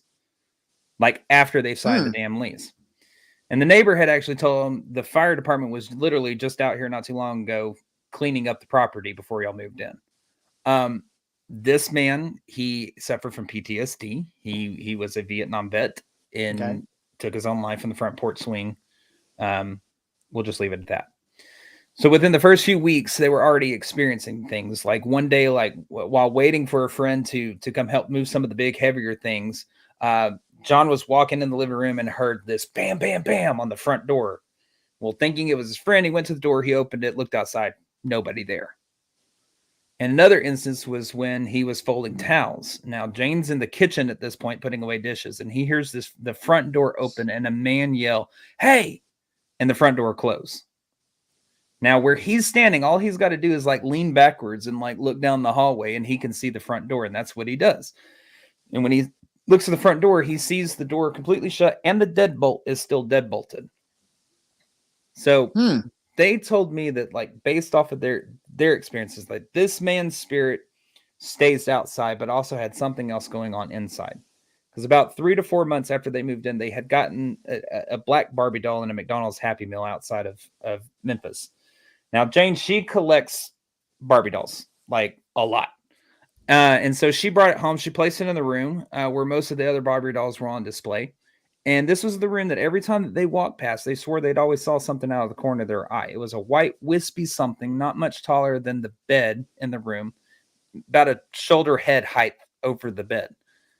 So they place this black Barbie in there on the shelf, and it falls off when they're not in the room. And there are a lot of other Barbies in this room, and none of them ever move, including other ones from Happy Meals. So they go in there, they place it back on, it fall off again. They go back, place it back, jump up and down on the floor in front of it because it's an old house built around the same time as the Baker home, walk up and down the hallway, through the room, everything they could think of, and nothing would happen. They'd walk away, she'd fall off the shelf. They'd move her around the room to different shelves, and every time, no matter what, she'd fall off. Sometimes even when they like just left the room and we're still in the hallway after they had just been bouncing on the floor as they're in the hallway, she'd fall off almost immediately.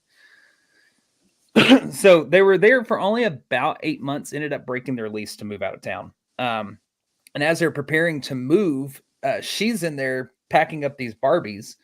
And the headboard that they had leaned up against the wall breaks gravity and falls onto her foot. And God. And before they started to, and it was one of those heavy, old school wood furniture ones. And before they had started like packing, get ready to move, she started having like dreams of people in the attic taking their own life, like from the rafters. We'll leave it at that on that. And it wasn't until like the last day that John gets this idea that he's like, I've never been in that attic. I'm going to go up in that attic. So he goes very carefully, like to peek in. He told me, he's like, I don't know why I was so drawn to go take a look. He's like, it just basically they both felt like something was there.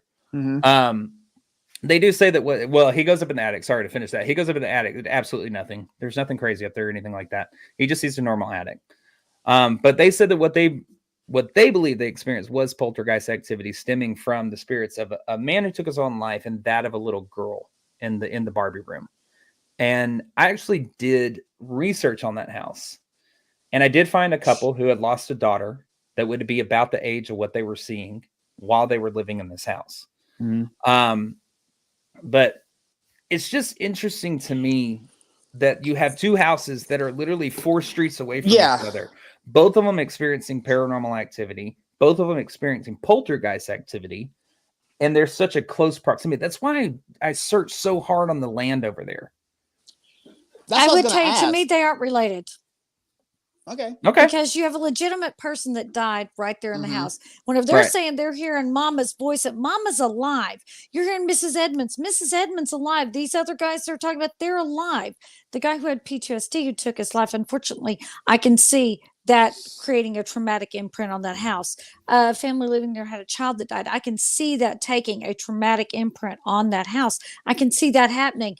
There's not any traumatic imprint on this house that we know of, according to Hans Holzer. Right. So again, you're talking about people haunting that house that are still alive. Again, to me, they seem like they're completely unrelated. Let me clarify something because I don't want you to confuse our listeners or viewers. Okay. Only one of them was alive at the time that they heard the voice, and then he passed shortly after they heard the voice. Everybody else was passed in the Baker case. Hans Holzer's story. Yes. Okay. Because I thought that a couple of the guys were there and he knew him and he'd already always got along with them. No, he knew them when he was a kid because the one farmer when he was 14 and the other one he used to do something else for. Okay, but he's hearing Mama's voice and Mama's alive. Right. And there was one that they heard the voice of him. He was alive, but they died shortly after. So the question that I had for you researched the land. Did you find if there were any, like, is there like a heavy limestone deposit or a heavy quartz deposit on the land? I wasn't able to find anything like that. I wasn't able to find any trace that there was ever any bloodshed on the land or skirmishes, wars, battles, fights, anything like that. Now, I will say that we know that this area that I live in was very heavily populated by Native Americans. And when Trail of Tears came through, I mean, obviously that was a horrible, devastating time in our history. So there's no telling what could have actually happened. Yeah. Could something have happened on the land? Yes. Did it? There's no documentation that I can find. All right, another question I have, and I want your opinion on this. Do you think, because based on Hans Holzer's theory, do you think that that Tony was having a psychotic break that caused this thing to manifest in the home, or do you think that Tony's psychotic break happened after this thing manifested and caused Tony to have PTSD and do what he did to himself? I think it's probably a little bit. I'm gonna use your line: a little bit of A, a little bit of B. It's Ryan's favorite rhyme. Column A, column B. Fucking debate. But no, I really do. I mean, we know that there's mental health issues within the family. You know, they have, it's documented. Excuse me, that hiccup just came out of nowhere. It's You're being possessed. I'm certain of it. But so, do I think that something? Do I think that there was an issue prior to? Yes. Do I think that what happened in the home exacerbated it and made it worse? Yes. So I think it's a little bit of both on that. Okay. My opinion on this case, there are some things that I can't get to a rational explanation for. I can't put point A to B to C to get to the sum of the equation. And that's where I'm at. I am exactly right there with you. I can't, some of the stuff, like I said, I can believe, but some stuff I'm just like, I don't understand how that fits into the grand scheme of things. Like, because if I'm looking at Holzer's investigation of it, and he is talking to this family, and he is saying that a very experienced parapsychologist, and he says himself, Larry was not just sane, but exceptionally so. That he couldn't even be described as neurotic. You know, that to me is like, okay, this is Hans Holzer saying this in his conclusion of this case file, that this man is saying what he experienced happened. He's taken him at his word. He's interviewed him. He's watched him. He's listened to him. He doesn't change details from a year later from when he wrote the letter to the interview. To me, that sounds like somebody who's telling the truth. And this guy had everything to lose. That's the other thing I was just about to say. He was not looking for any type of fame or fortune. He was prosperous, had an affluent lifestyle. He did business in the area, did business with his neighbors, and he had no plans on leaving Tyler. So he's going to put all that on the line to throw this out there, to make up some cockamamie story and put everything at risk that he's built his entire life on, just to what? Let me be very clear. I do not think he was making it up. I think he believed everything he said was happening. However, I don't believe it was the devil. I don't believe that there were 50 freaking spirits jumping in, messing with him, because we all know that demonic possession is extremely, extremely rare. It is. It does happen, but it is very rare. Yeah. And I have a hard time, because there are no environmental studies, and we know the way gas went into houses, that kind of thing, that there is a lot of opportunity for people to be influenced by gas leaks, carbon monoxide leaking. They had could have been asbestos in the, I mean, you never know. Well, there could have been things that made them see things that weren't actually there. And so I can't just go, I trust Hans Holzer. I think he's a smart guy. And maybe when we interviewed him, he interviewed him outside that house. And in that moment, he sounded clear as a bell. And anybody that tells you the same story over and over and over, exact same details, that is not being accurate. That is being rehearsed. Details should always change just slightly, because you remember something or you forget to tell this part. Oh, yeah. And I forgot that part. Oh, gosh. I got to add that in. Otherwise, it's rehearsed. I will completely disagree with you on that. I 100% completely disagree with you on that. I don't think it's rehearsed. Because the way my brain works, I can retell a story detail for freaking detail without changing the details. If it's something that truly marked me, quote unquote, marked me in my life, was this massive happening event. I can recall your details verbatim over and over and over again. It doesn't matter if it was yesterday. It doesn't matter if it was 10 years ago. If it's something that actually left a massive imprint on me, that's easy for me. That's the way my brain works. I'm very detail oriented. So I organize the details in my thoughts. And that's, if I tell it one time that way, that's the way it's going to get told every single time. So I disagree with you on that. Do I get to bust the popcorn out this time? Go ahead. No, you go ahead and bust out the popcorn. I'm going to tell you that the major details will be the same. They will. The major details, A Mm-hmm. plus B plus C equals D. This is how the story occurred. That's going to be the same. But whenever you start going, oh yeah, and then this note fell. What then? I'll say, that one was, and just kind of like the kid's retelling of the story sounds more accurate to me. So I can't remember what day it was. Because that's probably truthful. Not many people go, it was a Thursday afternoon at 4:00, whenever this note fell from the ceiling. No, most people go, crap, you're not gonna believe it was like Thursday. You have to look at what kind of people they are. I'm sorry, you do, because this man, Larry, is sitting here saying, I at one point tried to document every time a note fell. However, there were times I could not keep up because the notes were falling so fast and in such quantity, I could not verify which one fell first. To me, those are the moments, throwing in the fact that like Hans Holzer says this man is sane, that I can't explain. So you're telling me that 10 to 15 notes, that somehow Tony just threw 10 to 15 notes in the air without his father seeing? I'm not saying his father fast. didn't. I'm not saying his father did not see him throw them. I'm saying if there's an environmental factor, Tony may very well have thrown all these pieces of paper in the air in an attempt to get his father's attention. And because of an environmental factor, there's something going on, and they look up and they see these notes falling. So stretching. So you don't believe that there's an environmental factor that could cause you to see something. No, I'm not. Wait. I'm not saying it has to be a physical note. They could have imagined the notes falling. This is for you, I buddy. say I left my popcorn. I don't have any popcorn anywhere right now. No, I'm not. I am saying that they absolutely could have hallucinated this. Oh, I think that's so stretching. How many poltergeist cases can you name off the top of your head where an environmental factor caused an entire family to hallucinate something? Oh my goodness. They're off the top of my head. I know I've read about them. Not off the top of my head, no. How many have you read? Oh God. I don't know. Lots of them. I have never come across a single one. Most people in older cases, they don't think to check for any environmental, especially older ones. There isn't any technological, ability to check for environmental factors, gas leaks, that kind of thing. So, but a lot of cases they've gone and looked at it afterwards and credited some of that to potentially being to that, usually in places like schools and things like that. I'm telling you, I can't cite one off the top of my head. That doesn't mean that they aren't out there and they don't exist. And I have read about some. I'm not saying that they don't exist. I'm not saying that, but usually I'm saying look at the time frame of the house being built too.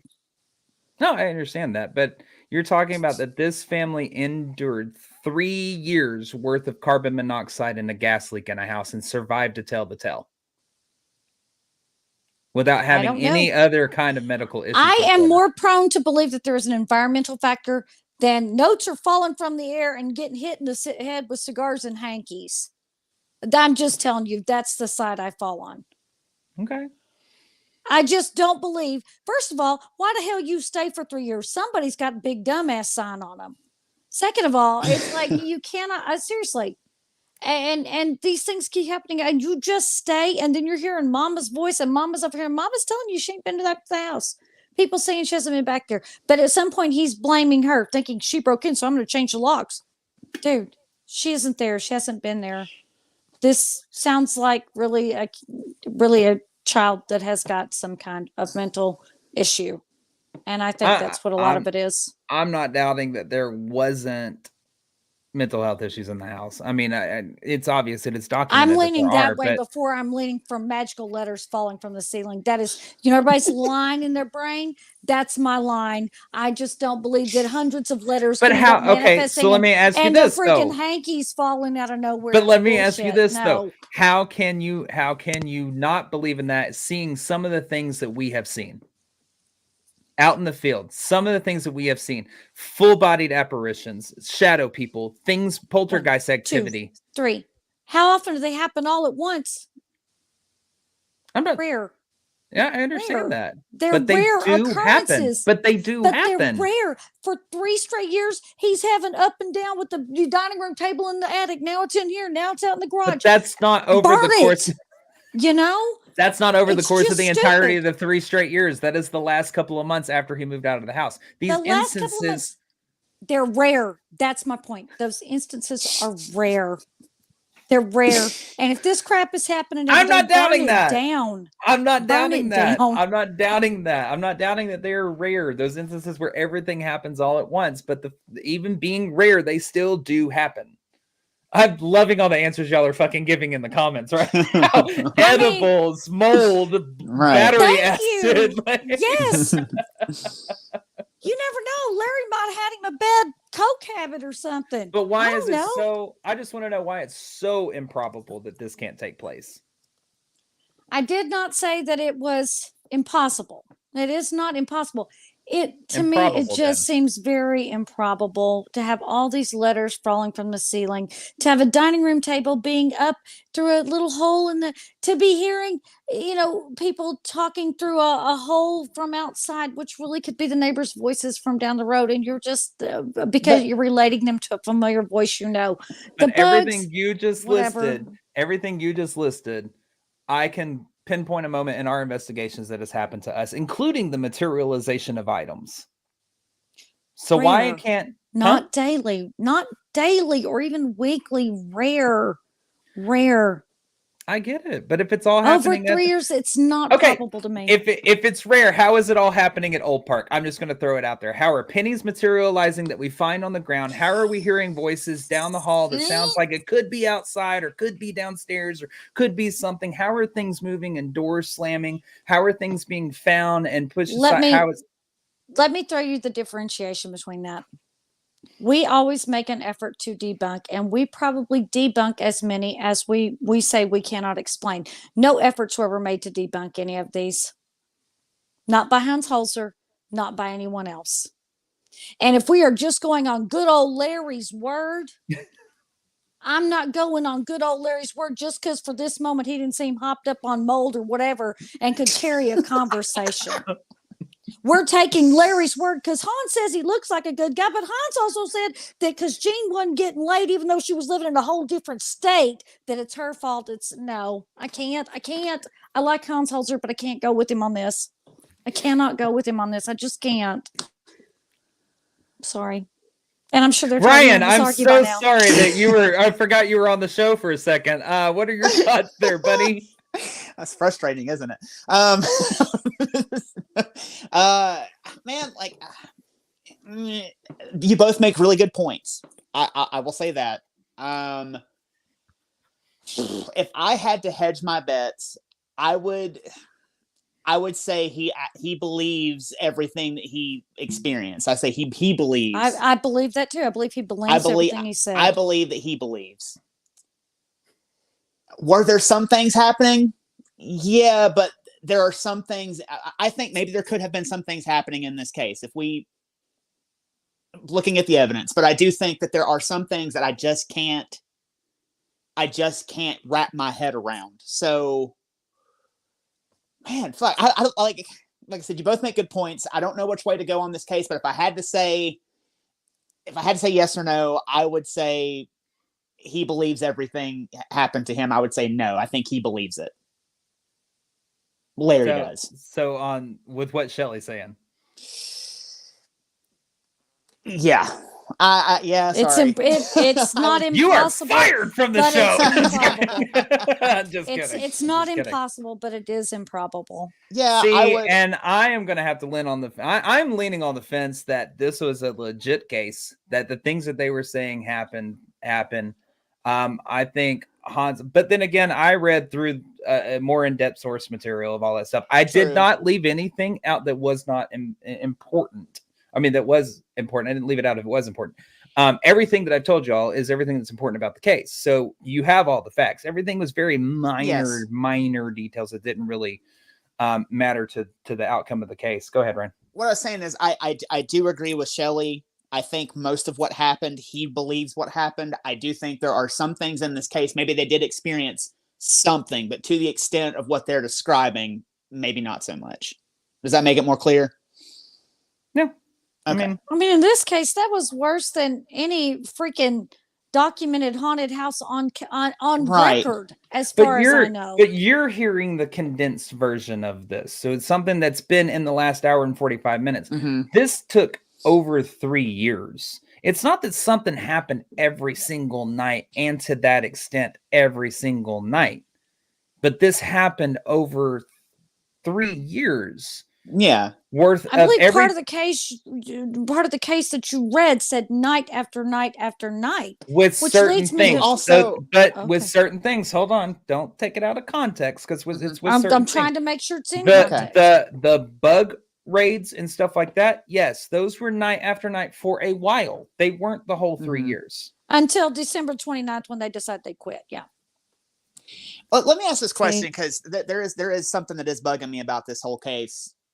In the one note, it said that Jean would die in 1991, right? Yes. Did she in fact die in Did she? 1991? No, she did not. Okay. But again, as you said during that moment, that was also found in that wooden box. How are we not to know to say that that was something she scribbled before she left, you know, and in an episode of some sorts, you know? I'm gonna finish my thought on this real quick because y'all both gave your thoughts. And This then is we my can final. wrap this up. This 'cause is we're my gonna argue final. about this on the phone afterwards. Yeah, we are. This is my no. We're gonna argue about it in the post broadcast. So if you want to see the nitty gritty, you got to go to Patreon. But I'll anyways, become a Patreon member. Yeah. However, my final thoughts on it is I'm going to glean on the times that this actually happened to these people. That this all took place over the course of the 3 years because we go to places where every single thing that they have labeled out happens. Is it rare? Yes, I'll give you that. The fact that it is rare doesn't mean that this one isn't real. And I wholeheartedly believe this family because I have listened to the interviews. I have watched their faces. I have heard them say the words that I've read and the emotion behind it and all of this stuff. The letter itself, Hans himself, it all chalks up to something that truly happened, in my opinion. Since you are more well versed in this case, let me ask you another question. Do we know if what was the dad's name again? I'm sorry. Larry.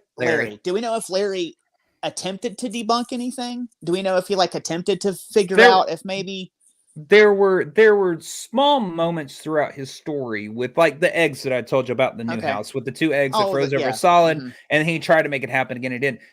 Yes, he did attempt to do certain things over and stuff like that, but it wasn't anything. How can I explain this? It wasn't anything that was like the significant moments. It wasn't like trying to recreate a note falling from the ceiling, or anything like that. It was just trying to figure out maybe how a light switch turned on or off, and trying to set it up in the same way. So, yeah. We can argue this until we're debate this until we're blue in the face. At the end of the day, we three love each other. Yeah. But we are gonna duke it out on the post broadcast. Definitely, because that'll come with a few more choice words that we probably. Yeah, we'll call each other names on that one.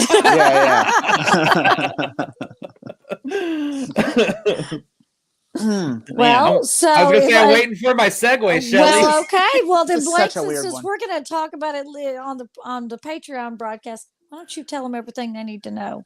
Absolutely. Well, After Dark with EVP season 1, all of it is out now and available to stream on Paraflix Paranormal Plus. That is a total of 8 episodes of never before seen footage and brand new interviews. So tomorrow morning we will be posting up our Linktree link to Facebook. So make sure you're going to the Everything Vaguely Paranormal Podcast Facebook page. Jesus Christ, Facebook page to find that. Our link tree is where you can get to everything that has to do with EVP. That's going to include a few things. That link to the Paraflix where you can sign up, use our code AFTERDARK25 for 25% off your annual subscription.